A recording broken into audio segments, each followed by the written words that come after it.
I'm going to be interested to hear what people thought of the second episode, as a lot of people thought the first episode was dry, boring, or there wasn't that much substance to it. You already know how I feel about the first episode. I actually quite enjoyed it. And episode 2 flew by for me. Like, I was intrigued the entire way through. It didn't feel like I was sitting down for 22 minutes for this episode. It felt like, within 5 minutes, I was like, oh, the episode's over, and I wanted to see episode 3. What I really like about this series, and it's something I usually don't like, when you have a school setting, and you have characters that feel more mature, people are more mature than their age a lot of times. Like, when I was in high school, I was more mature than typically a lot of the other people who I was around. But the way these characters talk is not how usually a high school person would talk. And usually I would have an issue with that because they're setting it in a high school setting, but it feels like they're adults, or they feel like they're more sophisticated than they are. But because this series is set it feels like the town's ordinary, the visual presentation's ordinary, the characters and the way they talk at the core feel ordinary, but there is that supernatural element surrounding it, but it's presented in this is just an everyday thing. You leave the town, you forget you have your powers. No big deal. And I think because it is such an out of the ordinary series, though it has this mask of just being a typical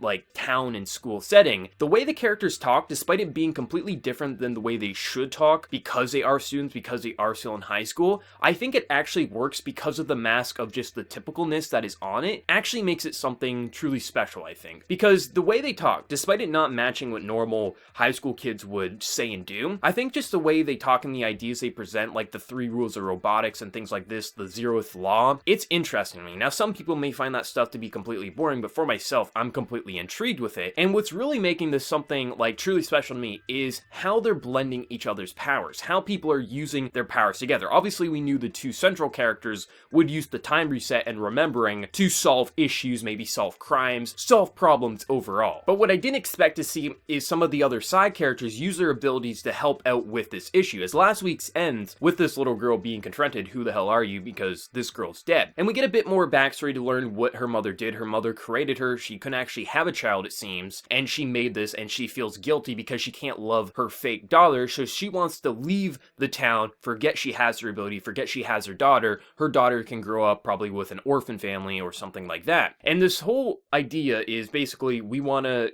make it so this mother loves her daughter, accepts that she can't leave her daughter because it would hurt her more than her mother not actually loving her at the surface level. And what I really enjoyed was how they do the whole save mechanic reloading, but they also use the abilities of one of the other guys who can send a message to anyone he wants in their head. So it's like this subconscious, I want you to go to the park. This guy will go to the park without even realizing why he wants to do that. And they use it as a way to get this detective here to say, we want you to basically say, it's okay for us to get involved. And the way the main character, I think his name is Kay, the way he does it is he smashes this bottle and starts literally slitting his wrist, saying like, I'm gonna keep doing this until you say it's okay for this other character and whatnot to get involved. And the reason he does this is earlier they test his ability to be able to, because this one guy can pretty much hear what other people are saying and can pass messages along. And I really like that because it was like this moment of like, why is he slitting his wrist? Like, what's the purpose of this? But it also shows you the resolve these characters has to then they reset again because they tested it that this other character can actually remember as well kind of how everything works. And I just liked how they were using multiple side characters with the central two, because I mean it's going to be interesting, like even if it's only the 2 central, the female and the male, I think it would still be interesting for this 2 core, but I'm glad they're already introducing the concept of how the other characters and their abilities can work with them. And it seems like by the time this episode wraps up, they're pretty much starting a club, as it does do a 2-year time skip after the whole suicide, which was completely unexpected, which it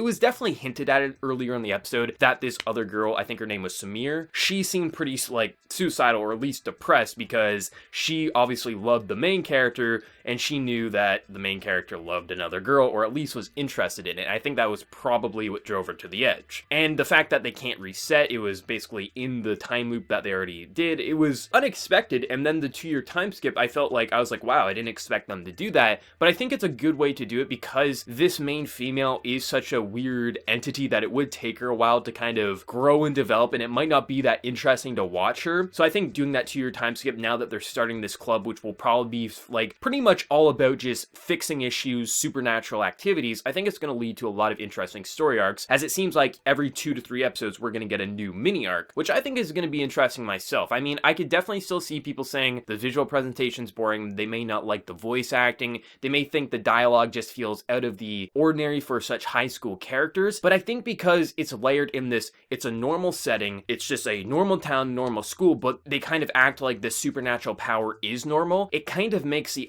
ordinary stuff, like how the characters talk, actually work, at least for myself. I did think we got some pretty good character development between the two main characters and their whole ideals and what they're kind of going for. They're going to stay together because their powers work together, and maybe in the future they'll fall in love. It's kind of this interesting romance, but also kind of character dynamic. I don't know. I really enjoyed this episode. I could still see people may not be enjoying it, but I have seen a couple of people at least say this was much more interesting to them than the first episode, so maybe more people are on board with the series if they did stick around and didn't drop it within the first episode. But I'm still having a blast with this. Maybe I'll be the lone wolf by the time the series ends and I'm one of the few people still watching it, but so far I'm having a good time with this series, and I think David Production is doing a good job despite what some of the vocal internet are saying. But I'd be interested to hear, what did everyone think of episode 2? Did you love it, do you hate it, or do you think it's just okay? Let me know your thoughts down in the comment section below, and before you leave, hit that like button to show your support. If you're new to the channel, be sure to subscribe. So until next time everyone, please take care and have a good one.